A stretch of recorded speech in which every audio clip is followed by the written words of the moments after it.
Good morning, pre-AP.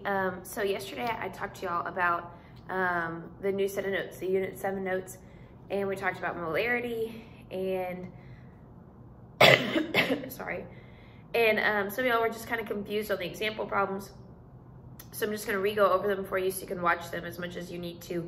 But I'm also just gonna stress one way to do them and not confuse you, even though technically there's more than one way to think about it. So, I'm so sorry, that's so gross and it's on camera.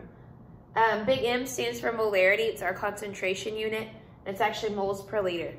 So the first example problem in your notes says, what is the molarity of a 250 milliliter solution containing 9.46 grams of cesium bromide?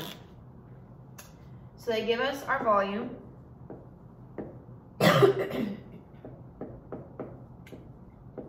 And they give us mass. Now then, we need volume, but we don't need mass, we need moles, because that's what concentration is in. And remember, moles connects everything, and so typically we want to go to moles, right? So that hasn't really changed here. Now then, we use grams because this is what we would actually do. I'd actually measure out 9.46 grams because I can't measure out moles. I have to first calculate moles. So if I want a specific number of moles, like 0.5 moles, I first have to take the molar mass and then figure that out and figure out how many grams it would be. And then I can go to the lab. And so in the lab, we have to use actual units that we can measure, which would be grams, liters, or milliliters, meters, things like that. But moles is what connects everything. And so we always want to do calculations in moles. And so that's why we do concentration in molarity. So because of this, we need to first get to moles, and I need to change this to liters. So that way they match my units for concentration, because that's what I'm trying to solve for. It asks what's the molarity, so I need to get into these units. So to get grams into moles, we just need the molar mass, and we're gonna divide by it. Molar mass of cesium bromide is 212.81, and it's grams per every 1 mole. That hasn't changed, so grams cancel grams. And then that gives us moles, and in this case, the moles are gonna be roughly 0.445 moles, okay? So I can go ahead and plug that in up here. Okay, and now I need my bottom part, which would be liters. 250 milliliters. There's 2 ways that you can remember how to do milliliters to liters. You're moving your decimal 3 places. So I can know and move my decimal. So right here I have it, move it back 1, 2, 3. Because it is going to be 0.250, or I can do dimensional analysis, and I can start out with my 250 milliliters.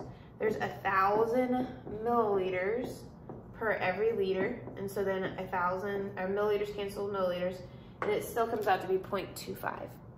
So then my last step is to actually divide to see what the molarity is actually going to be, and when I do that, I get 0.178. Okay, and so big M for molarity.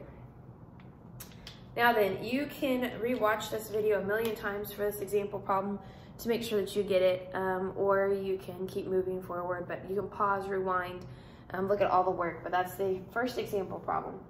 I'm gonna go ahead and work this second example problem.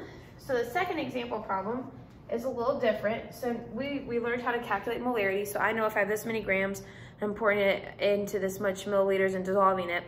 That's how I figure out concentration, is what I just did. Now then, a lot of times in the lab, you'll want to make certain concentrations for different reasons. And so you need to know how to make these solutions. And so we're always still talking about how many grams are going in, how many liters or milliliters to get certain concentrations. So keep that in mind. And so that being said, next problem says, how would you make 500 milliliters of a 0.133 molar solution? So in this case, I have 500 milliliters that I'm going to dissolve it into, okay? And I want the concentration to be 0.133 molar, which means that that's 0.133 moles per liter, okay? That's what I want. And so this 500 milliliters, first we're gonna convert it into liters. And so you can either do it where you divide by 1,000, or again, you can just know to move your decimal 3 places. Either way, it's gonna end up being 0.5 liters. Okay? And so from here, we're gonna do a stoichiometry problem. So if you can do this, then you can start your stoichiometry problem with your liters. If you can't, then you start it with your 500 milliliters. And that's how I'm gonna start it. I'm gonna start with my 500 milliliters. The very first thing I need to do is convert milliliters to liters. And so again, just like in the previous problem, how we do that is 1,000 milliliters equals 1 liter. So we're gonna do 1,000 to 1 liter. So milliliters cancel milliliters. Now I'm in liters. I wanna get to moles. So I know how much volume I need. I need to figure out how many grams I have to pour in and dissolve to get this concentration. So to get to grams, first I have to get to moles. How many moles do I need? And then I can use molar mass to get to grams. And so because of that, I next am going to use my molar concentration. So the very first thing you want to do is get to liters. And then you're going to multiply by your molarity, setting it up to where units cancel, to then get to moles. And then last you're going to go to grams. So it's a three-step problem. And so liters are going to go on bottom and moles are going to go on top to get units to cancel. So liters cancel liters. Now I have moles of my compound, which in this case is that MnSeO4. So I need the molar mass of this compound, which is roughly 197, I think it's 0.94 grams per mole.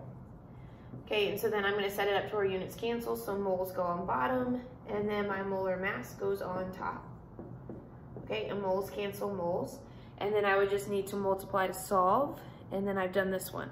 And so again, let me reiterate. We start with our milliliters, convert it to liters. If you can do that in your head, then you can just start right here with 0.5, okay? Then we use our molar concentration to set it up to where units cancel to get to moles. And then I need to go to grams because grams is what I'm gonna actually use in the lab. It asks me, how do I actually make this solution? And so if I'm talking about how I make it, I need grams. Okay, last example problem in this video will be done, and I worked all the example problems. So for the last example problem, it tells you, this time it's opposite. Instead of giving you volume and looking for how many grams, it gives you grams and it wants to know how much water you need to dissolve it in. So it says, how would you make a 1.25 molar solution of sodium chloride whenever you have 53.7 grams? So I'm looking for 1.25 molar, which is 1.25 moles per liter, okay? And they give me this 53.7 grams. So the first thing I need to do is get to moles, figure out how many moles that is, and to figure out how much liquid I need to dissolve it in. So we're gonna use stoichiometry again. I always start with my given. Every time you're not gonna start with your molarity. Every time you're gonna start either with the volume or the mass they give you. So I'm gonna start with my 53.7 grams of sodium chloride.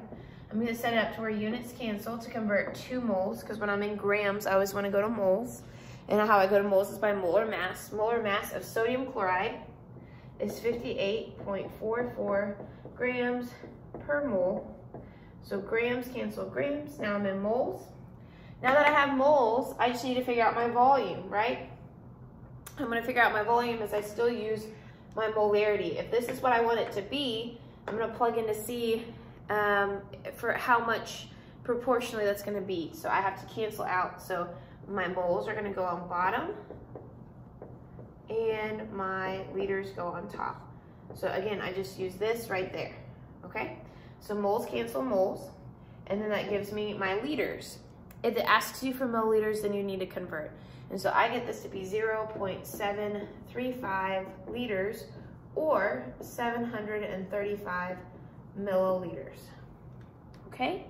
And so that's how we work those problems. So every time, if it gives you your grams and your volume, all you gotta do is solve for moles, make sure you're in liters, and divide. So moles divided by liters. If it gives you your molarity and volume, you start with your volume, make sure you're in liters. If you're not in liters, then you need to get there. Then you use your molarity to get to moles, and then from moles you go to grams. If it gives you grams and molarity, you start with your grams, you go to moles, you use your molarity to go to liters, and then you solved. So hopefully this helps y'all. So at least it's the example problems again.